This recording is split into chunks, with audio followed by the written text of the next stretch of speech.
Good. I'm Derek Woolbright. I'm a Public Information Officer with the Jackson County Emergency Management Agency. As you guys know, we started our recovery efforts back at 6 a.m. this morning. There was over 24 agencies from across the Upper Cumberland throughout the state of Tennessee that was here this morning to help out with that. At approximately 7:15 this morning, we did locate a 2-year-old child that was identified as Stephen Pierce of Eddyville, Kentucky. He was subsequently pronounced dead at the scene and transported by Jackson County EMS to the local funeral home to await a transport decision by his family. Over the last about 18 hours, there's been a total of 64 victims that were assisted in some shape, form, or fashion by emergency crews here at the park. A total of 14 of those required swift water or rope evacuation. The rest of those were able to be assisted out under their own power. From Jackson County, we would just like to extend a thank you to each agency that responded out here to assist with this. We can't say enough about the great people we work with here in the state and how willing they were to help us. And we'd also just like to ask that you join us in sending condolences and respects to Stephen's family. At this time, I'm going to turn it over to J.R. Tench. He's the Assistant Chief Ranger with the Tennessee Park Service. Good morning. My name is J.R. Tench. I'm the Assistant Chief Ranger for Tennessee State Parks. First off, we just want to extend our most sincere condolences to the family that lost their 2-year-old child during this tragic event. Secondly, we'd like to thank all of our Tennessee State Park Rangers, Jackson County EMA, the rescue squad, all the local authorities and folks that come in, volunteers to help us during this very tragic search and recovery. With that being said, we'll open this up for a few questions. Just talk about what led to this and how this happened, and how did the boy get away from the family?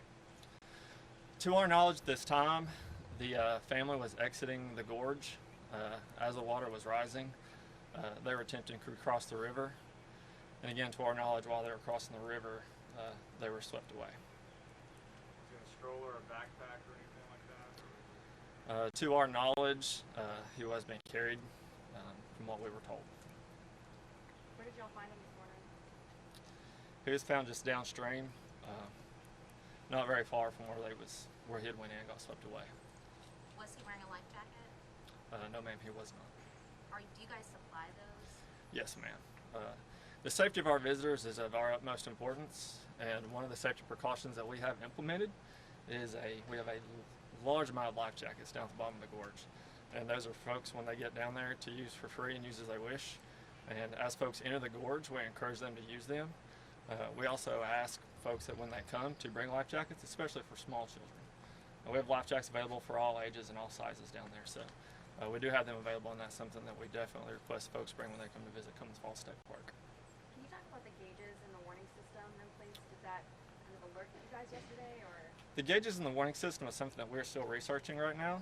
That's something that is not implemented yet. That's something that is in the works still. How far away were they from the gorge? From the base of the falls, they're probably a couple hundred yards down from the base of the falls, inside the gorge.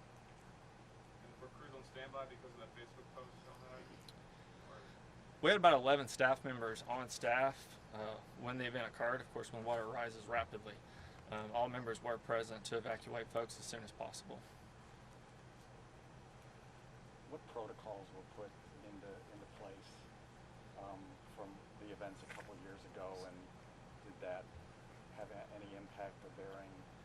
We added more staff just for the safety and security of the park. There were staff at the base of the falls, and one of the ways that we gauge the river rising is based off the top of the falls at one of the points. When water hits that point, that lets us know that the water has risen to a point that it's time for us to start evacuating folks. As you can imagine, the water rises incredibly fast down there. So as soon as it hit that point, all the rangers present at the bottom of the gorge did start immediately evacuating folks out of the gorge. Are there typically warning signs alerting people of possible danger? We do have signs throughout the park warning people of all the dangers. One of those is right before they hit the trailhead. We have crews that at the trailhead when folks arrive, warning them of the dangers, making sure that people have proper footwear, water, any kind of safety precautions, just so that guests are advised of what they might encounter when they enter the gorge. You know how much the water did rise? As for approximate feet, I do not know at this time. So how quickly did the water actually come up from a safe level to what led to the event yesterday? It was planned to divert that to you, is how quickly the water rose within About 2 minutes. about 2 minutes. So you can imagine how quickly, just within 2 minutes, water rising can occur.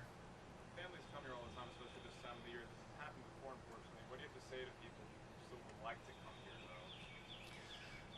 We still encourage everyone to come out and enjoy not just Cummins Falls, but all of your Tennessee state parks. There are inherent risks when you enter the outdoors.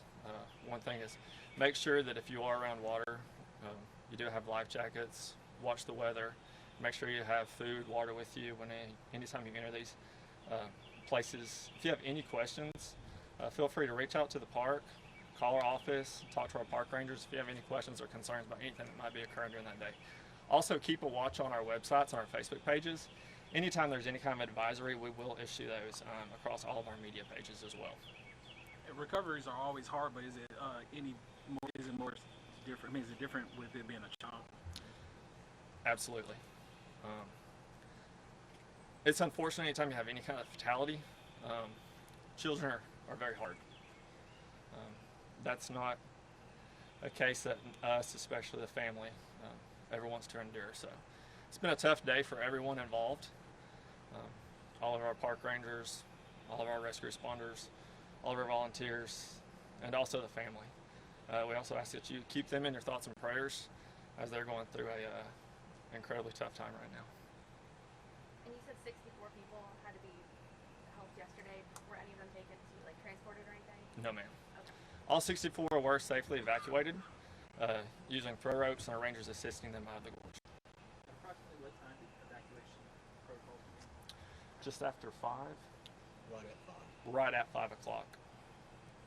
Based on a prior report we have that says it takes typically a couple hours to rescue someone with 20 volunteers. Is that true? Or It could be, and that's all just completely dependent on what kind of rescue you're talking about. You could have a rescue of just a twisted ankle, or you could have a rescue of someone having a heart condition. So depending on the injury or illness, that all kind of decides the timeline or the time frame that's going to require the rescue. based on the rescue back in 2017, isn't your cameras are also supposed to be installed? That is something that we're still researching. Is this kind of a push to put more in place to stop this from happening, or to at least get ahead of it? We're constantly reviewing. Anytime we have an incident like this, there will be a comprehensive review. That's something that we look at all the factors that go into the event, looking for any way that we can possibly improve or increase safety. As I said, safety is the utmost important for all of our visitors that we want to come and enjoy Tennessee state parks. And the little boy was just with his two parents? There's 2 parents and some more family members present.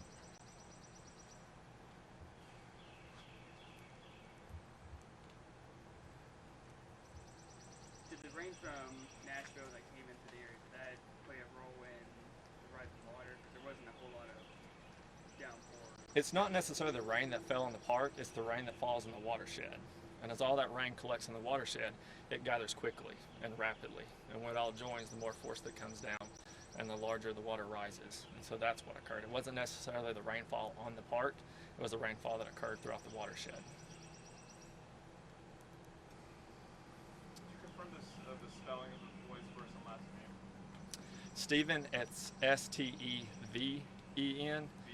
Yes, sir, V-E-N. And last name is Pierce, P-I-E-R-C-E. All right, guys, thank you very much. And we will get you that last little packet I was telling you about beforehand within the next little bit.